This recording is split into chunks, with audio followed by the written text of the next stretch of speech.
Dana, oh no, one more thing. I just want to say that these events would not have happened without the kind support of the Nevada Humanities and the National Endowment for the Humanities. That makes it possible for us to give, far less to our guests than they deserve, but far more than they might get on a Saturday afternoon otherwise. So, okay, so there we go. So let's just get right into it. Bana Witt, I'm going to do this from memory because I'm classically unprepared. Bana Witt has been on the forefront of a lot of movements in society and the arts throughout her career as an artist. I've known her as a poet, as a writer. I've known her for over, is it over 30? Yeah, it's over 30 years. It's almost, yeah. Okay, and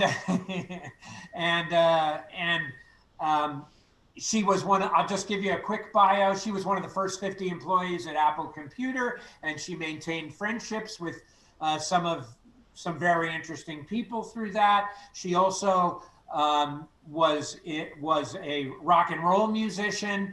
She's was in a variety of bands and music making, including she was the front person for the first band for Ray. Oh, look, here's Richard Loringer coming. For East Bay Ray from the Dead Kennedys after he left the DJs. She just has had a lot of friends and taken me to a lot of really cool music parties over the years, or years ago, I should say. Oh gosh, there's more people coming, so this sort of slows me down. She also, this is her second Zeitgeist book. This is her second Zeitgeist book. Her first book of poems was in the first round of Zeitgeist books with one of the ones that Matt Leeds did a cover for David Lerner. So she was part of the original Zeitgeist round. And this is her first book of poems, I think, since then, although she's published books of prose and a variety of other things, including one on Manic D Press, about the Mitchell brothers scene and all of that, of which there was so much hoopla. There was a lot of hoopla. So anyhow, that's all that said, she's an outstanding artist, a poet. This is her new book. And please welcome Bana Witt. And you can snap or clap or whatever you like. There we go. Everybody's clapping.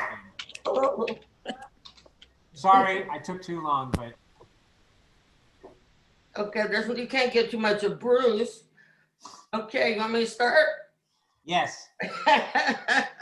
This was just before I finally left San Francisco because I couldn't do stairs any longer. It's called Voodoo in the Mission. It's a reassigning of the times, returning to Legba and the crossroads. Voodoo, Macumba, Santeria. It is in the mission of San Francisco. If you're not illegal, you will probably become so for resisting the blindness of the next wave.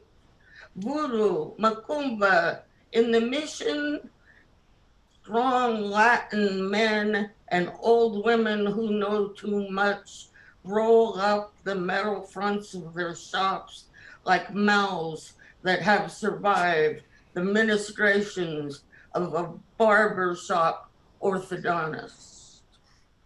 The parked cars are armored like war wagons, and the war wagons are disguised as cars. Dervishes dance, Buddhists meditate in clean, sparse rooms. Brown-skinned children go laughing on their bikes over the dirty, crumbling pavement like they were riding the Elysian fields. We seek purification. We seek protection. We seek control of our lives. A burning need to feel, to transcend all the debris. We need symbols that can't be computer generated. tangible icons, irrelevant fables. We need a poet from any culture we can get our hands on.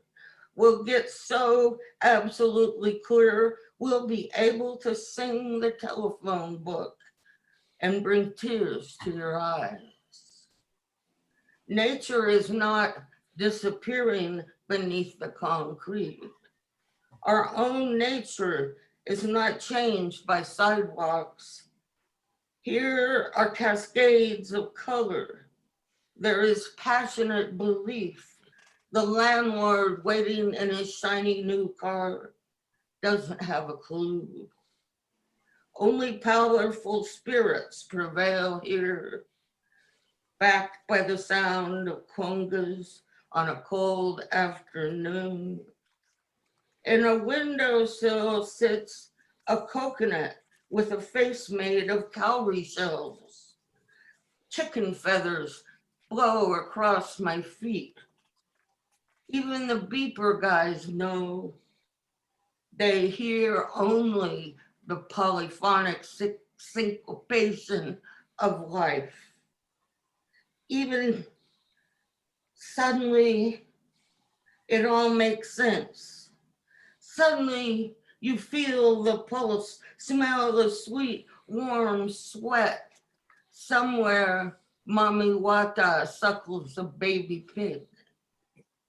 Hope and voodoo seek blessings for the urban blight, while botanica shops sell reptile parts.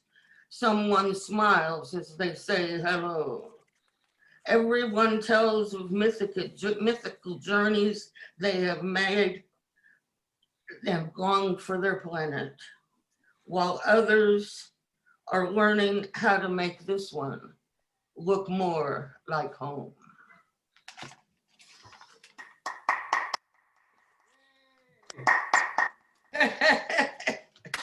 You do voodoo. My next piece is for a little dog. Everybody who knows me knows I'm a dog nut. It's to Lotus when she turns 7. If Lotus were the perfect dog, she would be small and thin, her belly pink, soft, the color of plum blossoms on ice. If she were perfect, she would gently lick my scaly hand in the empty darkness of the valley night. She would tell me in her soundless voice that everything is going to be just fine. I would hear the click of her toenails on the hardwood stairs and the low-toned sound of her serene snores in the quiet of my room. I would hear her lapping water on the shores of my consciousness. In the winter, to the sound of pelting rain on the thirsty earth, she would lie in bed back to back and in unison emit heavy sighs of contentment. I would hear her barking at squirrels who were teasing her again, easily leaping over her head when cornered, and her baying alarm when strangers threatened our gate. I would savagely protect her from the barbarian hordes. I see her in the summer stretched out like my long pig to dissipate the heat, and in winter curled into a tiny ball holding warmth like a miser. Her coat like eiderdown, black and white, so soft, it's almost not there at all. If Lotus were my girl, our tracks would be side by side to the end of the earth. She would look at me with the sparkling memory of Himalayan snow reflected in her luscious brown eyes. She is the best of luck, a Sino-Tibetan chimera, part monkey, part cat, a mythical creature.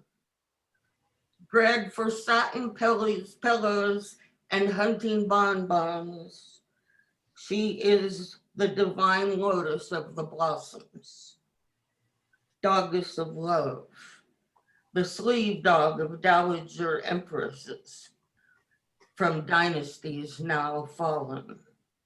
She's come west for me with scrolls of simple wisdom in her crooked teeth. Bliss is a simple thing. Bought and paid for by a gypsy guitarist, she is my doggy slave. I own her toes, her shiny back lips, my raison de vivre, my friend for life. She is so little, so precious, and she is my dog.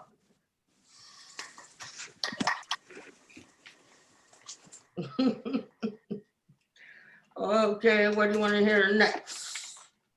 Bruce, do you have any picks? You decide, Bana. You had a good list before. I love your list. No, okay.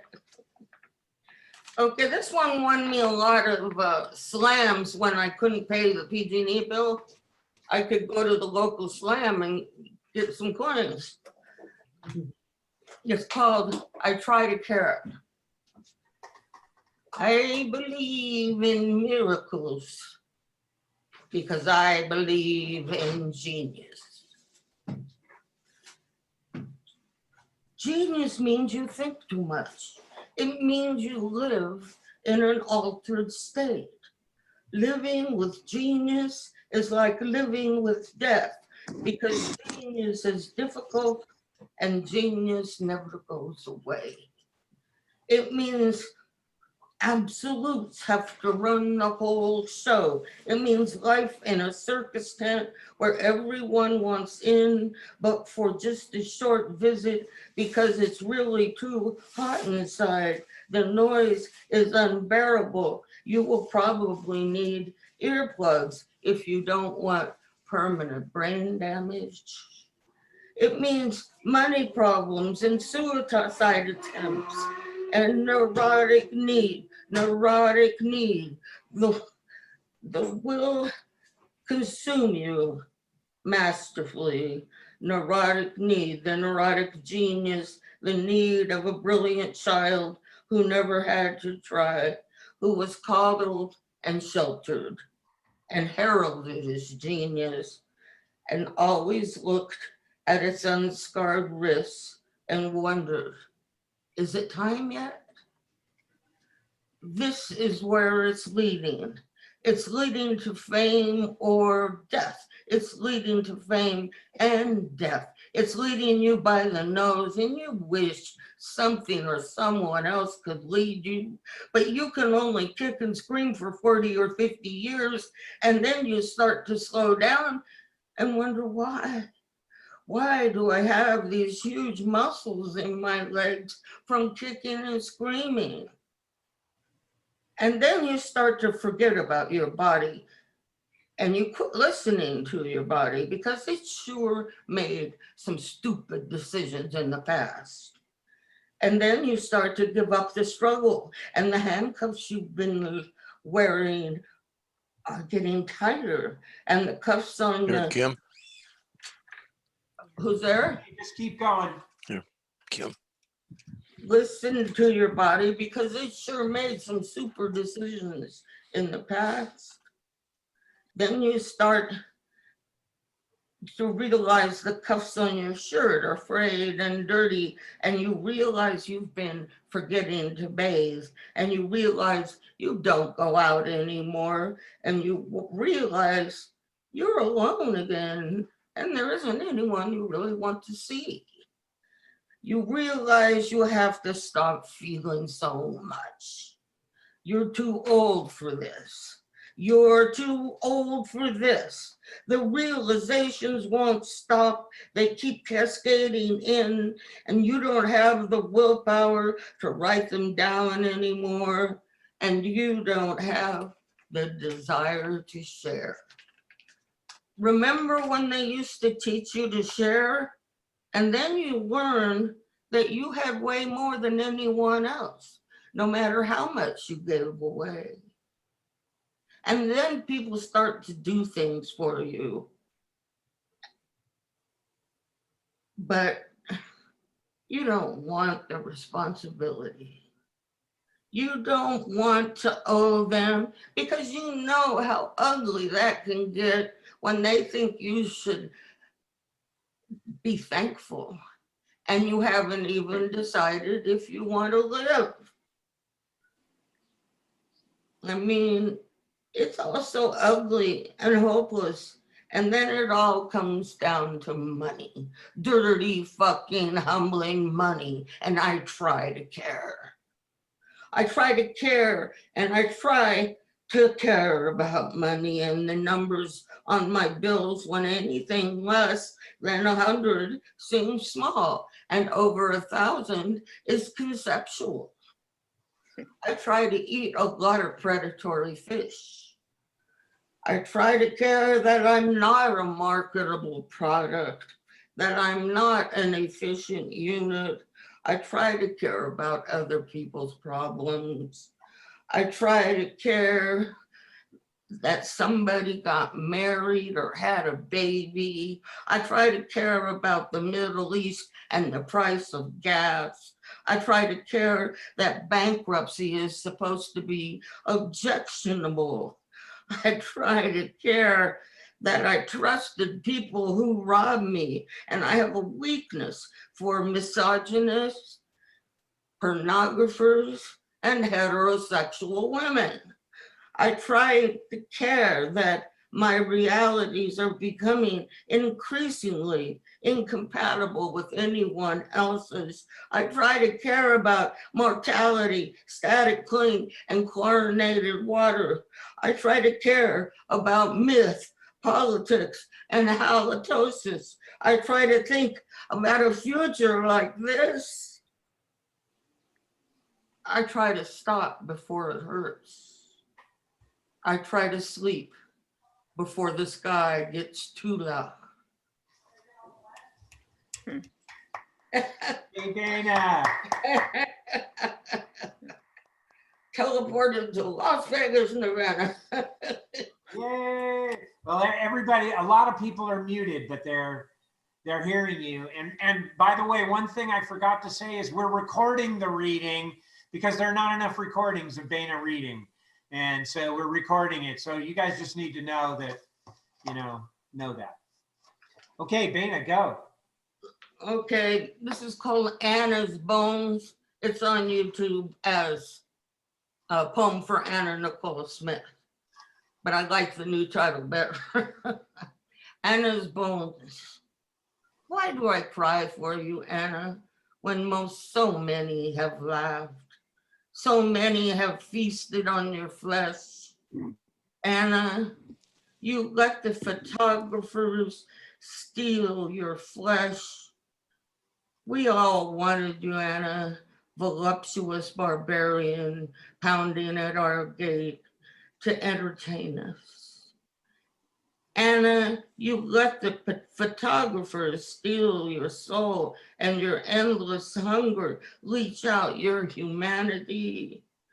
You drove the dark highways of incoherence, mother, whore, princess, goddess, the playmate of flaccid mortals, the diva of concrete and astroturf, a symbol for global overheating.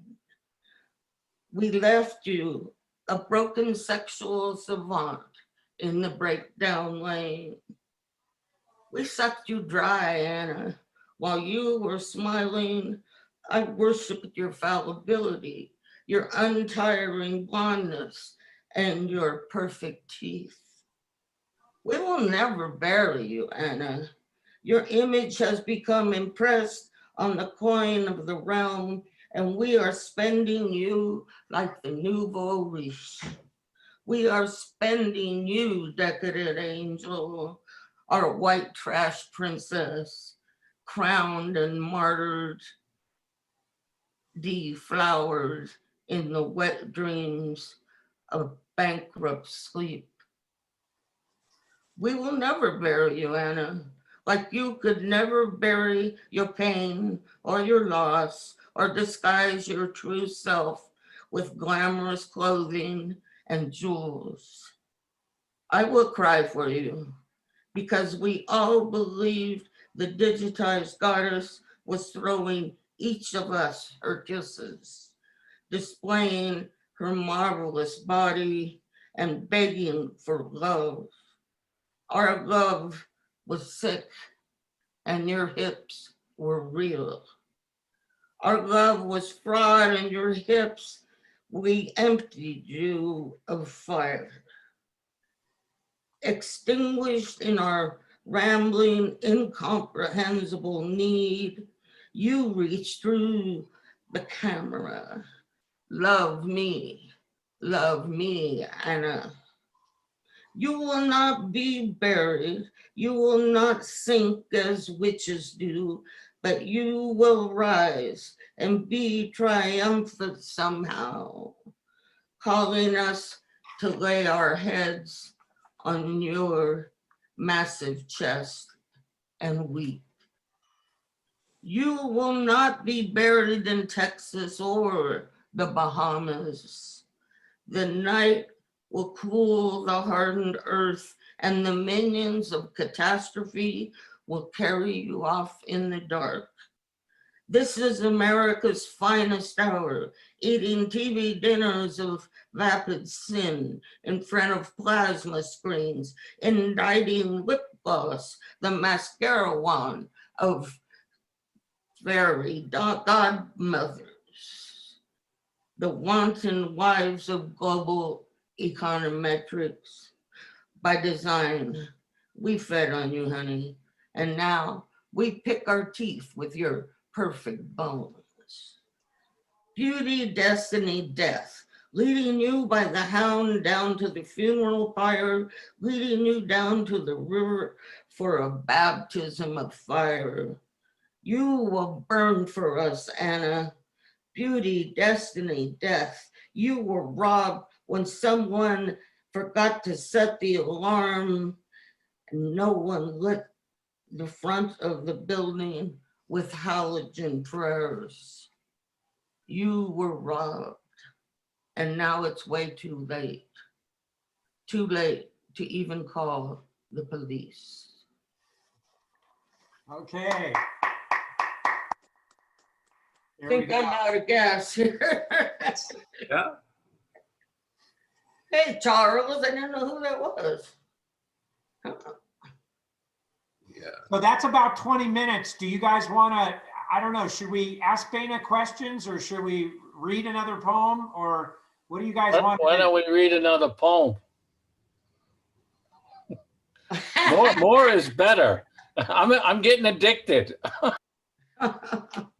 Do Okay. Annie in San Francisco. I don't have that. That's an old poem, Charles. Oh, You've known me too long. Okay.